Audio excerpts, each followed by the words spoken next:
Hi. Today we're going to talk about how to find a job and how to fill out a perfect application. So, how do people find jobs?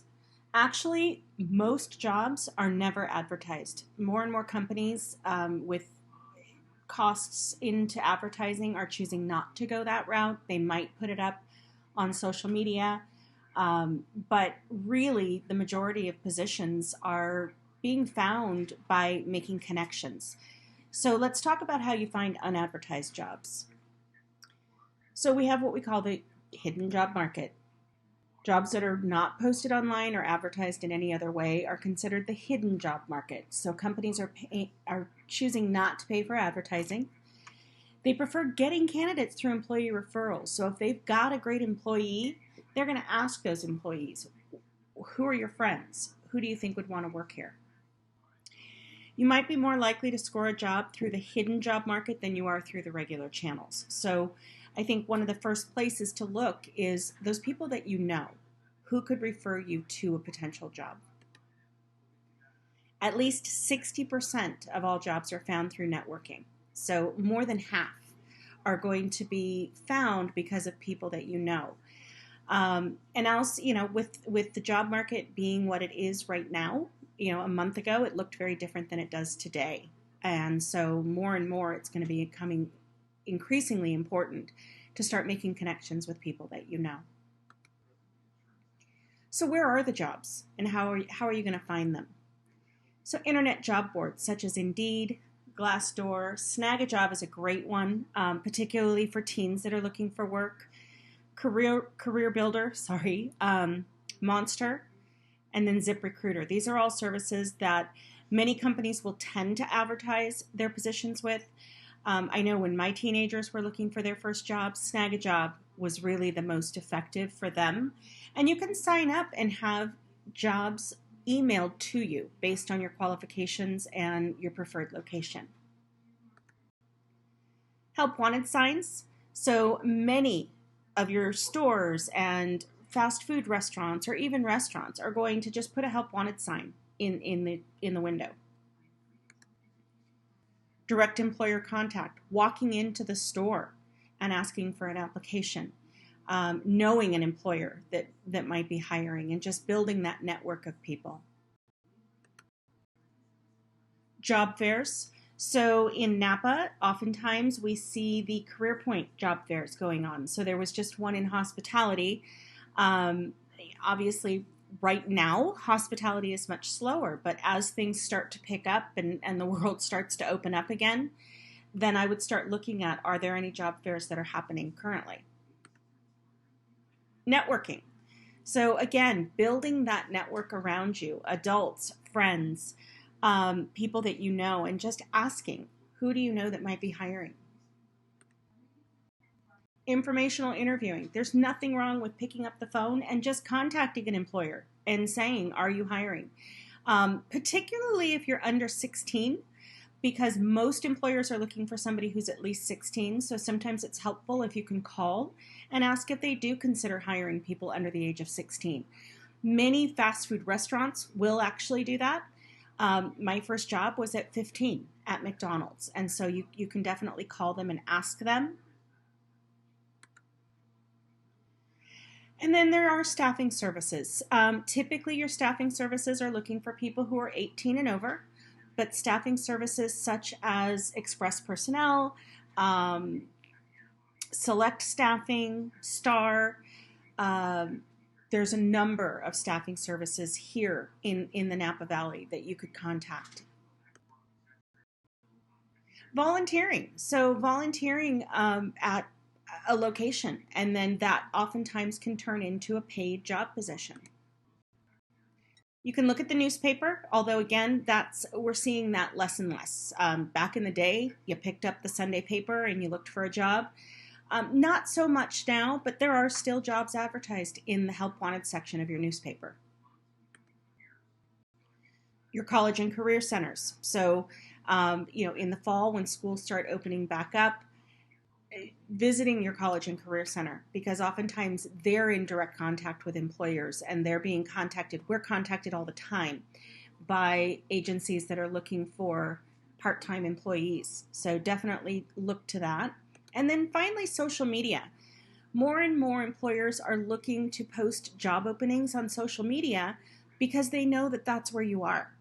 And they know that that's how they're going to get your attention. So being able to look through social media, if there's a store that you are particularly interested in working for, seeing if they have a Facebook page or an Instagram page, because oftentimes they will post there.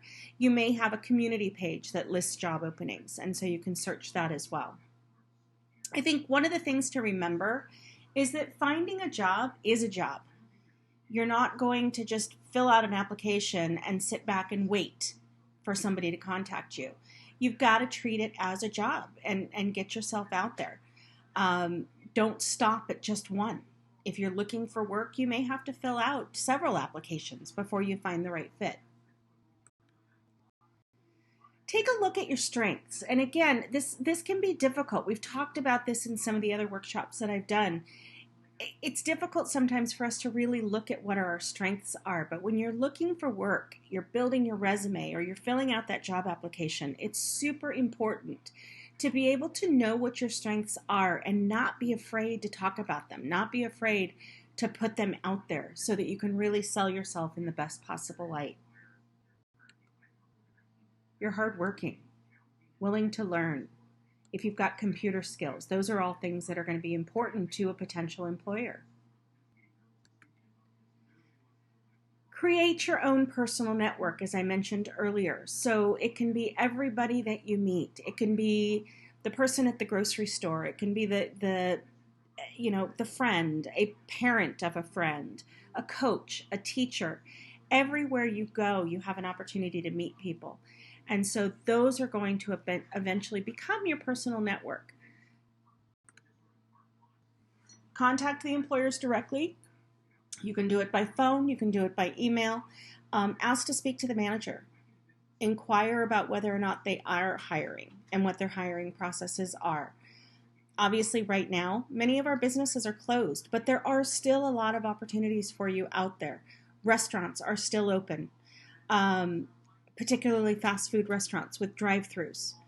Grocery stores are still open and looking for people. So, look at, if you're trying to go to work now, what are those businesses that are classified as those essential services, and start there.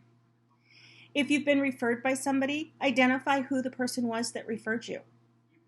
If you happen to know the manager's name, ask for them by name. So as you're building that network and you're asking people if they know of anyone hiring, see if you can't get the name of the person that you should talk to. And then when you get them on the phone or in an email, introduce yourself.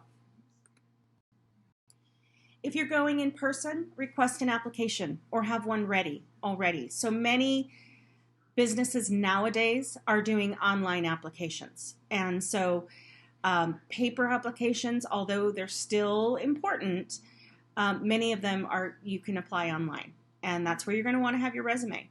But if you're doing an in-person application, request one or have one already ready. Oftentimes it's better if you can take the application home and fill it out, just so that if you make mistakes, I would ask for a couple of applications. You want to offer the employer a copy of your resume. Again, if you're referred by somebody, identify who referred you. Make sure you go alone. And I see this happening all the time. A few years ago, I was in Aeropostale with my daughter, and we were shopping, and somebody walked in to fill out an application, and her friend was with her. And so when she left, I made a comment about it, and the employer said, "You would not believe how many people we see coming in with their friends." So make sure you go by yourself. You're going to make the better impression that way. And then make sure you're thanking them for their time. You want to make sure that you introduce yourself and smile, make eye contact. Eventually, I would suggest that you get to the point where you start doing handshakes again, but for right now, that's not probably the most appropriate thing to do. So disregard the idea of giving any kind of firm handshake. Express your strengths clearly and confidently. So something like, I'm here to pick up an application. I'm really outgoing and I would love to become a salesperson for your store, something like that. Some of the other things that you can do to make a good impression. Your job application is crucial. Your resume is crucial. So the job application does not replace the resume. The resume does not replace a job application most of the time. They go together. So when you're filling out an application, that kind of acts as your calling card, much like your resume does. But again, it's expected that you would have both. It advertises your skills, and it screens you into an interview, or it could screen you out of an interview. And we'll kind of talk about what are the important pieces of filling out that job application to make it perfect. I will also be providing a Google folder for you that will have sample applications in it so that you can practice. I recommend that you create a generic master application for yourself and take it with you so that you have all that information in front of you when you're filling out an application for a real position. I'll also have a sample of having a properly filled out job application. So you want to read the entire application before you fill it out. I've heard on more than one occasion, it's rare, but I've heard on more than one occasion that employers will use the application as a test to see how well you follow directions. And I have heard of applications where at the very end it will say, do not fill out anything other than your name, even though there's spaces to fill out. So you really want to make sure you read the entire application before you start filling anything out. You want to use a blue or black pen. You don't want to use red pen. You don't want to use pencil. Make sure you're using a blue or black pen. So again, when you're developing your master application, feel free to fill that out in pencil if you choose to, or your practice one. But when you're filling out the final product, you want to make sure you have a blue or black pen. Take a couple of pens with you so that if one runs out of ink, you've got the ability to switch. Print neatly and answer the questions completely. Don't leave things blank.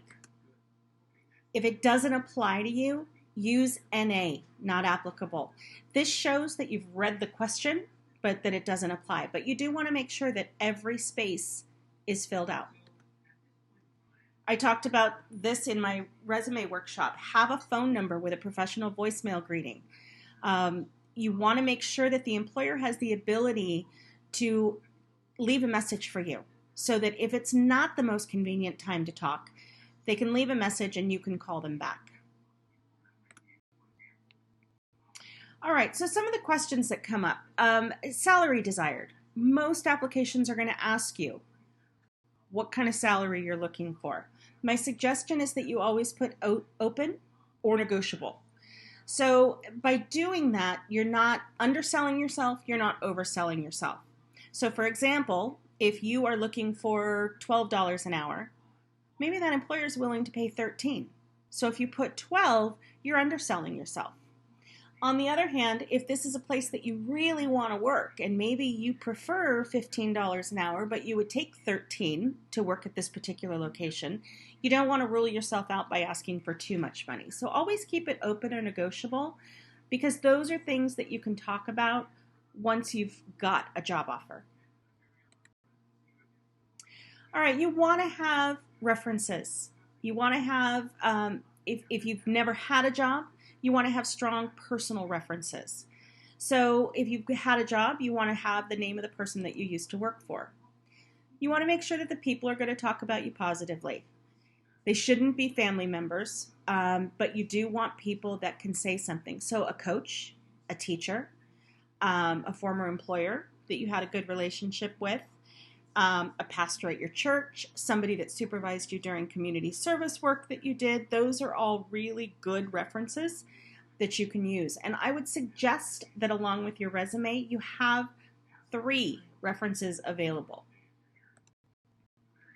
You want to make sure that those people are familiar with your skills, your experience, your education, and you want to make sure that you've got their permission and that they know you'll be using them as a reference. You don't want them caught off guard if a potential employer is going to contact them. you want to make sure that they're aware that you're out looking for work and that you've decided to use them as a reference. Another one I forgot to mention, a friend's parent. I know that my kids have done that. They've used a friend's parent. I've been references for some of my kids' friends. So definitely look at 3 to 4 people that you know well that could speak highly of you. All right, so we've talked about the paper application. Let's talk a little bit about online job applications, because this is more and more common. Many times with online job applications, they're using a screening tracking software.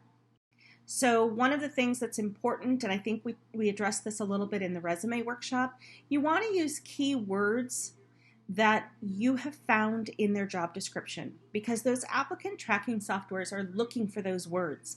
And if you don't have them, then oftentimes that computer program is going to spit your application out as not a good fit just because you didn't have the right wording on it. So you want to make sure that you've got words that are specific to the job that you're looking for. So look at the job description on the website if you can. Look at what it is that they're looking for in that ad, maybe, and you make sure you're using those words. Create an account on something like Monster or Career Builder or Snag a Job, all of those things, the company websites. So Six Flags, for example, I know does online job applications, and they will, excuse me, they will have you create an account when you fill that job application out. It also gives you an opportunity to go and monitor the status of your application. So more and more employers are not reaching out to people that they don't plan to hire. So you'll get an opportunity, I know with Snag a Job, that you can see when the employers reviewed your resume or looked at your application. And they may push a button that says you're not a good fit. So it gives you an opportunity to see what that is. You want to be prepared on online applications that they might be doing a pre-employment test. So give yourself enough time. Don't go into an online application unless you've got some time to spend on it. They're going to do things like they're going to look at your personality, your emotional intelligence. They may give you a basic math test to test your math skills. So you want to make sure that you're prepared for that. Oftentimes those can be anywhere from 15 minutes to 45 minutes long. So you want to make sure that you've got a nice quiet place that you can concentrate. Follow the instructions and make sure that you've attached anything that they've asked for. So if they've asked for a cover letter, have that available. A resume, maybe that reference sheet that we talked about. And then use those accounts that you've created to follow up and monitor the progress of your application. So some of the red flags that pop up on applications, blank spaces. And so I'm going to say it again, when you see something that doesn't apply to you, acknowledge that you've read it by just marking it NA. Sloppiness. You want to take your time and make sure that your printing is neat. Poorly worded information. So this is where that master application can really come in handy, because if you're sitting at a location applying for work, you might be nervous. So you want to make sure that you've already got some worded information that you can simply copy onto the new application for yourself. Misspelled words. Just like your resume, you've got to make sure that your spelling is correct. So this is where that master application is super handy. Not following the directions. I'll remind you again, make sure you're reading through the entire application before you ever touch it with that pen. Reasons for leaving your previous jobs. So you want to make sure that you're being as positive as possible. So for example, if you were fired for leaving a previous, or you were fired from a previous job for attendance or something like that, you don't want to put that on your application. What you could say is, we'll discuss. You could say, you want to be honest, and you would need to discuss it in the interview, but you don't want to put it on an application and automatically have it ruled out. If you left simply because you were overwhelmed with school, you could just say school workload, something like that. And then dishonesty. You don't want to lie on an application. So one of the things that will happen on an application versus a resume, applications are almost always going to ask for dates.